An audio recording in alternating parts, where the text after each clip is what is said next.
It's another edition of Time About the Movies as we wrap up the month of May 1991, May 31st in particular.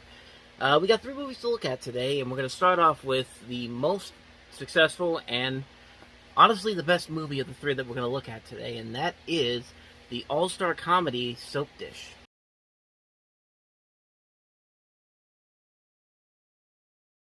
Yeah, I freaking love this movie, man. Soap Dish is one of those movies where it's one that did pretty well critic-wise, did okay is in terms of financial status, but it's a movie that doesn't really get talked about all that much. But honestly, this is really a very funny movie. It's a very well-made film, and as you can tell, it's a satirical comedy centering on the world of daytime soap operas, and even a little bit of soap operas that Aaron Spelling would produce at the time, stuff like Dynasty and all that, The Love Boat, Fantasy Island, those type of things, which coincidentally he was one of the producers on this movie, so there you go, makes a lot of sense.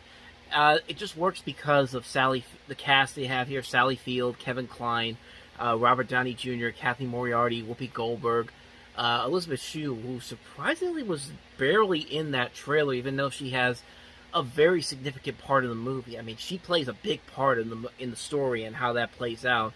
And the comedy works because the movie just takes on these aspects that you would see in a regular soap opera, these twists and turns, these moments where you kind of figure out what it's going to be, and then they actually do it in real life. And quite frankly, the movie itself feels like a real life soap opera. Everything that goes on behind the scenes of the soap opera feels like something that happens in real life in the actual movie, and that's really funny. It's really clever. Everybody in the cast works great in this. This is just a fun movie. It's a well-made film, very underrated movie. I'm glad to see that it is getting a little bit of a second chance in as many years later, because it recently just came out on Blu-ray. It came out on Paramount Plus recently, so people could check it out. You really need to check out this movie if you're looking for a really good, fun comedy, a good satirical comedy about the soap opera world. This is the movie that's perfect for you. This is one of the reasons why 1991 was such a great year for movie comedies, and this is one of the best examples of it. Soap Dish, man, it's a freaking fantastic movie. I love it so much. And with that said, let's move on to the next movie with a comedy that's nowhere near as good as this movie is. It's Andrew Dice Clay's concert movie slash whatever it is.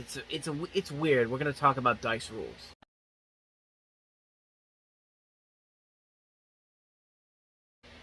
Yeah, if you weren't laughing at any of that, this movie ain't going to do you any favors too, even though the movie, it's a weird situation.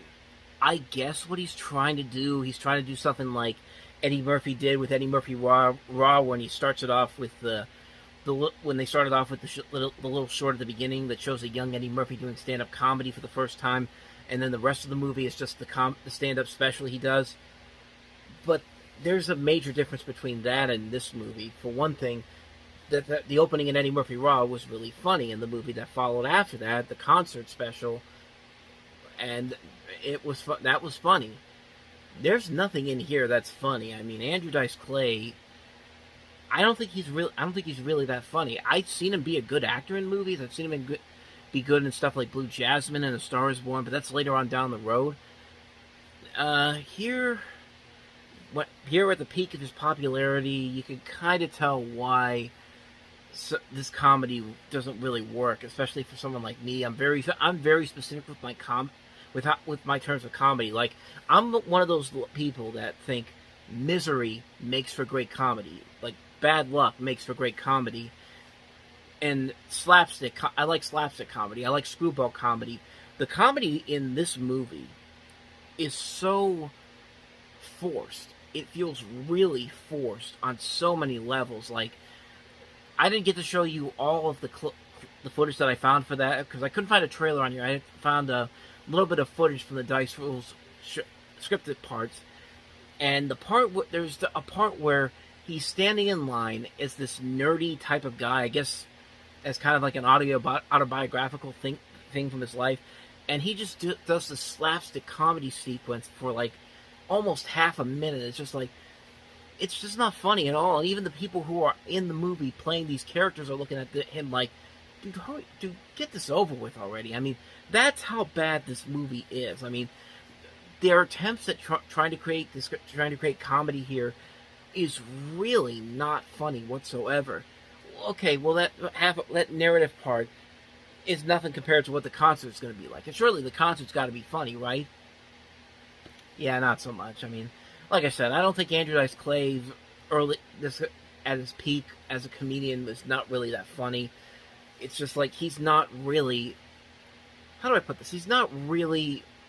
He's just not funny back then. I mean, this is a guy that thinks he's so. But I think he's trying to tell us that he's much better than we think he is, and it just doesn't show in the.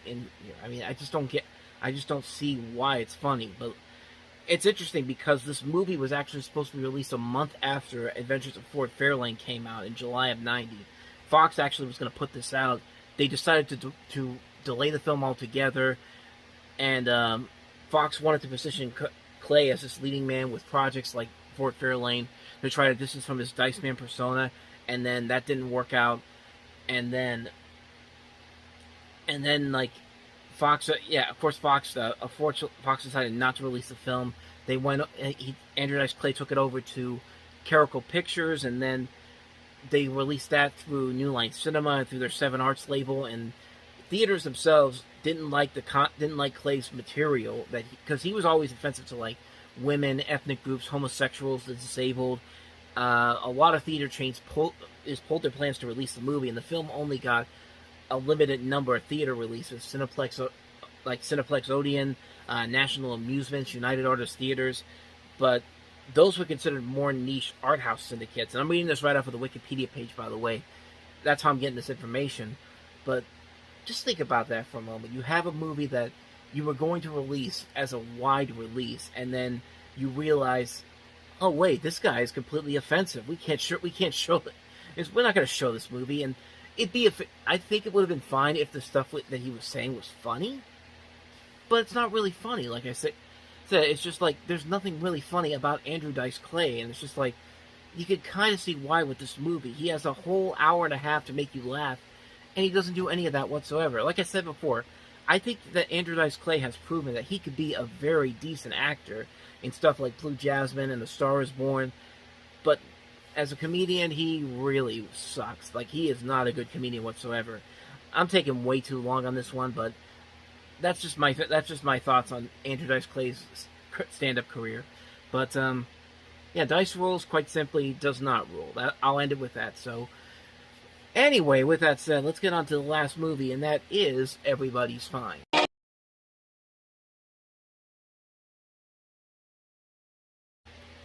So in doing some research, it turns out this is actually the movie that the 2009 Everybody's Fine, the one with Robert De Niro, Sam Rockwell, and Kate Beckinsale, was actually a remake of. They did that with an American setting and have Robert De Niro in the Masiello Mastroianni role. And I did like that one, the 2009 one. I thought that was a very good movie, so I was curious to actually check this one out with Masiello Mastroianni playing the guy in the movie, the main character in the film. And I gotta say, the remake is actually really good. Like, it's a really good, well-made film. Mastroianni gives a great performance in here. I think the rest of the cast here is very good. The real thing that made this movie stand out to me was the music by Ennio Morricone. I mean, it's a great score that he adds to this movie. Like, in that little scene I showed you right there, you can just feel the power of that score going into the scenes in the movie. And it just works really well. It's a really good, well-made story. It's a good script. It's a great cast led by Mastroianni. I'm glad I finally got to see this movie. I mean, I had no idea that this was actually related to the 2009 film, and I can kind of see why now. I can definitely see the elements they took from this movie and put it into that one. I like both versions. I still would say that I like the other one better because that's one I've seen more times, but this is actually really good. This is a really good movie. If you haven't seen it, definitely check it out. It's Masiello Mastroianni's Everybody's Fine. It's from 1990. And while you're at it, go ahead and check out the Robert De Niro one from 2009. You might be pleasantly surprised at how both of these are very good. So with that said, that wraps up another edition of Time About the Movies. Next time around, we'll head into June 1991, June 7th. And we start off with a couple of really good movies. We have Billy Crystal in City Slickers, Spike Lee's latest film with Wesley Snipes and Annabella Sciorra, Jungle Fever, Don't Tell Mom the Babysitter's Dead with Christina Applegate, and we also have Dark Obsession. So 4 movies to look at next time around, and we will do just that. So with that said, thank you guys for watching, and as always, if you want to see more videos like this, check out the playlist on the next page, check out the previous episode, and I will see you guys tomorrow for another new episode. So thank you for watching. I'll see you guys tomorrow, and until then, as always, take care.